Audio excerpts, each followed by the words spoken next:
ቀይ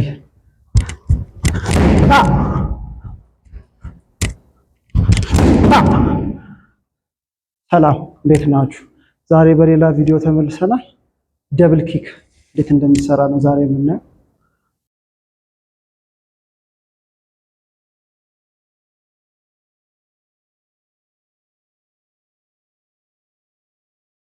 መጀመሪያው ስቴፕ የሚሆነው ከኋላ ያለውን እግሬን አጥፍና ወደፊት አንድ እዛ ቀይሬ ሁለት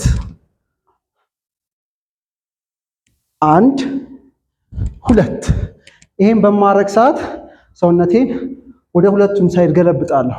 አንድ ወደዚህ ወደዚህም ሲሆን ገለብጣለሁ። ሁለተኛው የሚሆነው ኪክ አድርጌ አጥፋለሁ። እዛ እዚሁ ቀይርና መልሼ አጥፋለሁ። ኪኩን በምሰራ ሰዓት ቶሎ ቻጊ ወይም ራውንድ ኪክ ነው የሚሆነው። እግሬ ስትሬት አይመጣም። እጄን ከፍ አድርግልኝ። ኪካችን ስትሬት የሚሆን ከሆነ ማግኘት አንችልም። ስትሬት አንድ ሁለት የሚሆን ከሆነ ስለዚህ ምን ማድረግ ነው ያለብን? እግራችን መዞር አለበት። አንድ ከዛ ወደዚህም ሲዞር ድጋሚ ሁለት ድጋሚ አንድ ድጋሚ ሁለት ማዞር መቻል አለብኝ። የታችኛውም እግሬ ይዞራል፣ አፐር ቦዲም አብሮ ይዞራል። መንቀሳቀስ መቻል አለበት።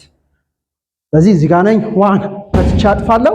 እዛ ዞር እንደገና ሁለት ደግሟል። በጥፍር አይመታም። ጣታችን መወጠር መቻል አለበት። አንድ ሁለት አንድ ሁለት። ይህን ስናያይዝ ወን ቱ ወን ቱ ወን ቱ